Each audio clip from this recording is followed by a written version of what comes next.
तो 5 स्वरूपों के अभ्यास का सबको बहुत पक्का करा दिया, क्योंकि बाबा कह रहे हैं तो रहस्य होता है ना। पहले बाबा ने कहा है, फिर कहा, तीसरी बार इस पर जोर दिया है। क्यों जोर दे रहे हैं बाबा? बाबा की मुरली में भी ये बात आ गई, इससे मन मना भव होना सहज हो जाएगा। और दूसरा बड़ा फायदा, व्यर्थ संकल्पों से हम मुक्त रहेंगे। दोनों बड़ी चीजें हैं ना, दोनों अगर किसी को प्राप्त हो जाती हैं तो संसार में कुछ भी है प्राप्त नहीं रहेगा।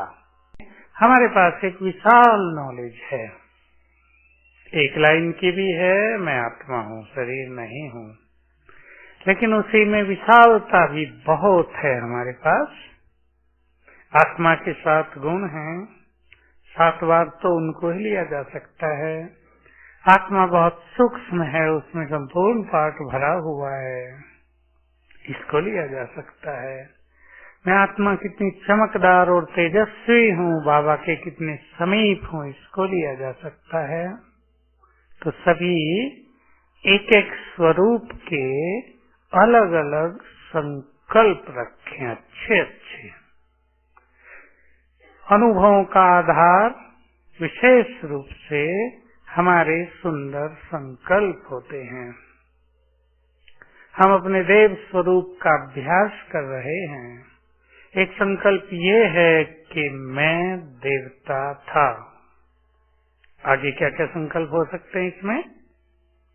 बिल्कुल ऐसा फील करें हम देव युग में हैं। क्या क्या संकल्प होंगे जो सुख देंगे आत्मा को? मैं संपूर्ण संपन्न आत्मा, और कैसे? निरोगी, और कैसे?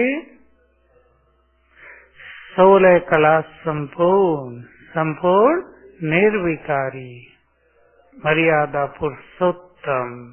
मैं उस समय संपूर्ण प्रकृति की मालिक, संपूर्ण विश्व की मालिक, सिर पर ताज। कितना सुखी जीवन, जहाँ सुख शब्द भी नहीं होगा, इतना सुखी। संकल्प करें अच्छे अच्छे। घर कैसे होंगे हमारे? सोने के, और हीरे जड़े होंगे। कितने बड़े बड़े होंगे? बाबा तो बड़ी बड़ी बात कर देता है। एक ने बहुत हंसाया, बाबा ने कहा ना, तुम्हारा एक एक का महल दिल्ली जितना होगा। तो किसी ने कहा फिर तो बाथरूम आबू जितना होगा।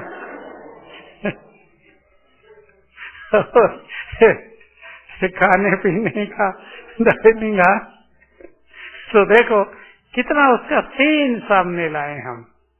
कोई हमें ये कहने वाला नहीं होगा तुमने यहाँ घर क्यों बना लिया, ये तो मेरी जगह है, कोई नहीं कहेगा। सारी धरती हमारी, सारा जंगल, जंगल तो वहाँ कहेंगे भी नहीं, सारा संसार जो बाग बगीचा होगा वो सब हमारा। किसी का भी ऐसा नहीं होगा कि यहाँ से आम क्यों तोड़ लिया, ये तो मेरा था। हमारे घरों में क्या क्या खड़े होंगे? पुष्पक विमान, हर एक व्यक्ति चलाना जानेगा, हर देवता बैठे बटन दबाया, संकल्पों से ही चलेंगे, इशारों से, हाथ के इशारे से, संकल्प के इशारे से। ये विज्ञान अब भी इस तरह की खोज कर चुका है और ये पुष्पक विमान में बदल जाएगी। तो सतयुग में हमारा स्वरूप, हमारा धन धान्य, हमारा राज, हमारा जीवन कितना सुंदर होगा, उसे सामने लाएं और साथ में एक संकल्प दिया करें, मैं ये हूँ, मैं ये हूँ, ये सब मेरा है।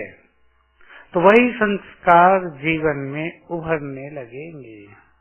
देव स्वरूप अपना देखें, वो पूज्य स्वरूप, जिसको जो पूज्य स्वरूप पसंद हो, संकल्प करें ये मैं हूँ।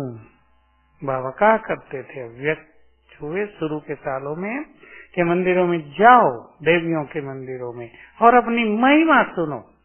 भक्त हमारी क्या महिमा कर रहे हैं।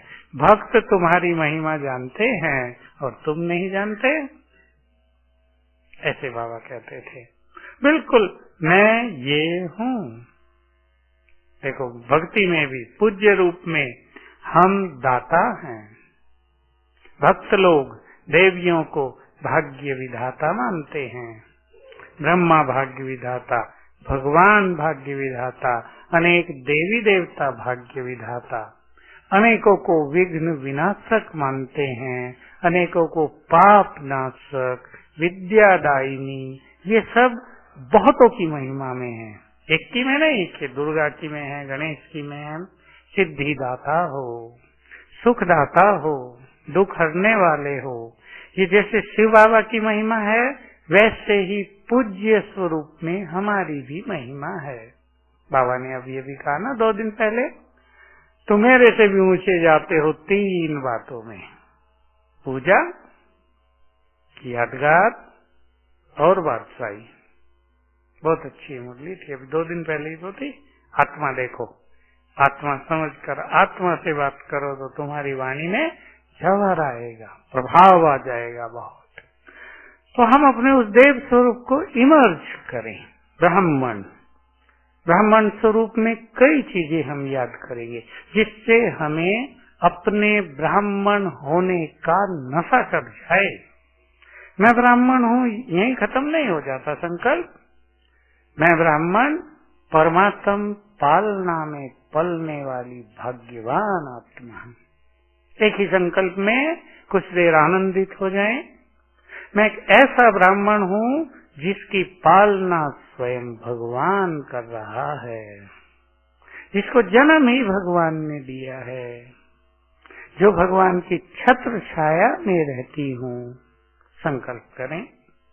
दूसरी बार संकल्प कर लें, मैं एक ऐसी ब्राह्मण आत्मा जिसको पढ़ाने के लिए स्वयं भगवान आते हैं, स्वयं भगवान जिसका सद्गुरु बनकर आ गया, गाइड कर रहा है, दोनों हमारा श्रृंगार कर रहे हैं। ऐसा सुंदर भाग्य है मेरा। तो ब्राह्मण जीवन, संसार कहाँ अंधकार में। तीसरी बात, संसार सारा अंधकार में, विषय विकारों में, दुविधाओं में, ज्ञान की खोज में, और हम हर चीज में भरपूर। ऐसे ऐसे अलग अलग समय पर अलग अलग संकल्प करें। फरिश्ता, कभी मैं डबल लाइट हूँ, आत्मा प्रकाश के शरीर में बैठी है, कभी मैं आकाश में हूँ, सारे संसार को प्रकाश दे रहा हूँ, कभी सूक्ष्म वतन में हूँ, बाबा ने सिर पर वरदानी हाथ रखा हुआ है, कभी मैं शरीर से निकल कर बाहर जाता हूँ, फिर इसमें प्रवेश करता हूँ। ऐसे 5 भिन्न भिन्न तरीके हर स्वरूप के सभी अपने पास अवश्य रखें। चाहे लिख लें आप उन्हें बैठकर। और आप सबने देखा होगा, जब हम अच्छे चिंतन के द्वारा इन स्वरूपों का अभ्यास करते हैं तो नए नए विचार, नए नए अनुभव स्वतः ही होते हैं। सभी जिनका कम अटेंशन है वो इस पर ध्यान दें, और ये भी ध्यान दें कि ये अभ्यास करने से जीवन में समस्याएं रहेंगी ही नहीं।